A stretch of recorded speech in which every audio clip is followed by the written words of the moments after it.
आज आम्ही या ठिकाणी जमलेले हजेर गंचाळ ज्या ठिकाणाहून देवेंद्र कोटे हा नगरसेवक आहे, गेल्या 2 टर्म मध्ये आम्ही त्याला निवडून दिलं। मला वाटतं आम्ही खूप मोठी चूक केली आणि या निवडणुकीमध्ये सध्याची लोकसभेची निवडणूक चालू आहे। या निवडणुकीच्या सभेमध्ये मला वाटतंय की राम सातपुतेला पाडण्यासाठी या देवेंद्र कोटेने भरपूर पैसे खाल्लेत। याचा काका जेव्हा उभारतो, हा जेव्हा निवडणुकीला उभारतो, त्यावेळेला हे लोक मुसलमान लोकांचे पाया पडतात आणि याच वेळेला अपशब्द वापरून जातीवाचक शिवीगाळ करून हे लोक काय सिद्ध करणार आहेत? हे सिद्ध करणार आहेत की राम सातपुतेला कसं पाडायचं। हे खूप मोठं षडयंत्र या कोटे घराण्याकडून चाललेलं आहे। राम सातपुते हा रात्रंदिवस लोकांचे जवळीक आणण्यासाठी, लोकांना मतं मागण्यासाठी झटतोय फिरतोय। असं नाही की 100% समाज एकाच पक्षाच्या मागे राहिला असतो।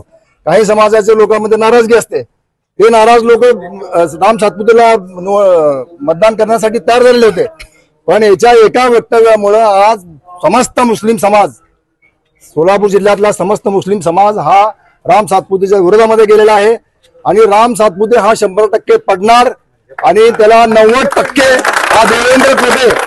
हा देवेंद्र कोटे त्याला जबाबदार मानणार। राम सातपुते पासून खूप लांबपर्यंत या माणसाने घेऊन गेलेला आहे आणि हा सांगतोय की शास्त्री नगर नई जिंदगी।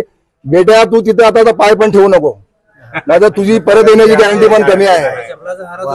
तू बांगलादेशी म्हणतो आम्हाला, तू कुठला आहे? तू या भागातला नाहीच आहे।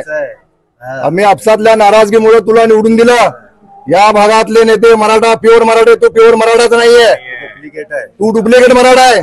या भागातले प्युअर मराठे मनोज सपाटे, पुरुषोत्तम बर्डे, नाना काळे, अमोल बापू शिंदे हे आमचे नेते आहेत आणि आम्ही त्यांच्या पाठीमागे राहिलेलो आहोत। तू फक्त आजोबाने कमावलेला हरामच्या पैशामुळे निवडून आला आणि निवडणुकीच्या एक दिवस आधी तू 2-2 हजार रुपये गरीबाच्या झोपडपट्टीमध्ये टाकून येत होता। आम्ही आमच्या डोळ्यानं बघितलंय, पण आता तुझं हे षडयंत्र चालणार नाही। या भागातला हिंदू आणि मुसलमान तुला चांगलं ओळखलेलं आहे आणि मी या भागातल्या हिंदू समाजाला, मुस्लिम समाजाला, दलित समाजाला, प्रत्येक समाजाला आवर्जून सांगू शकतो, माझी इच्छा आहे मित्रांनो, या कोटे कंपनीला आता आपली जवळीक साधू देऊ नका। का तर हे मराठा नसताना हिंदू आणि मुस्लिम मराठामध्ये आग लावण्याचं काम करतात आणि आता हे आपण ओळखलं पाहिजे। आपले नेते आपल्यासाठी सक्षम आहेत, खंबीर आहेत, मग तो शिवसेना असो, राष्ट्रवादी असो, भाजप असो, कोणी पण असो, पण याच्या पुढे आपला नेताच आपल्या भागातला नेता झाला पाहिजे। याचे आपण 100% प्रयत्न केला पाहिजे। का तर ह्या कोटे कंपनीनं जे मुसलमानाविरोधात बोलले आणि ओळशी बद्दल हा बळावा बोलतो, अरे तुझं संपूर्ण आयुष्य गेले तरी तुझ्या त्या चपल्याची बरोबरी तू करणार नाही ओळशी बद्दल तो असं बोलतो। आज तो मुसलमानचा एक इमानदार नेता आहे, ज्याला संसद रत्न मधून नावाजलेला गेलेला आहे, तू त्याला डुक्कर म्हणतो? तुला लाज वाटली पाहिजे त्याला डुक्कर म्हणायला। अरे तुझ्या घराण्यातला कुठल्या तरी मोठ्या माणसाला आम्ही डुक्कर म्हणलं तर तुला कसं वाटेल?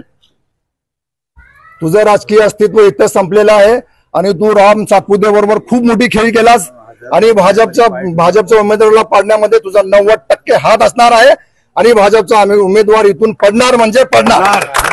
हा म्हणतो की मी रमजान पार्टी म्हणजे इफ्तार पार्टी येतो, सोलापुरात कुठेही नाही, तो फक्त आमच्या भागामध्ये इफ्तार पार्टी करतो। आम्ही बोलवलेलं नसताना सुद्धा आणि सडकी कुठली तरी 4 फळं आणून त्यांना इफ्तार पार्टी द्यायचा प्रयत्न केला। याच्यानंतर आमच्या मशिदी समोर, आमच्या गल्लीमध्ये, आमच्या कट्ट्यावर त्याला पाय सुद्धा ठेवू देणार नाही आणि त्यानं जर इथं आला तर इज्जतीने परत जाणार सुद्धा नाही। आणि मी समस्त बांधवांना आवाहन करतो की आपल्या भागामध्ये जेवढं मतदान होईल ते वेचून काढा आणि काँग्रेसला 100% मतदान करा।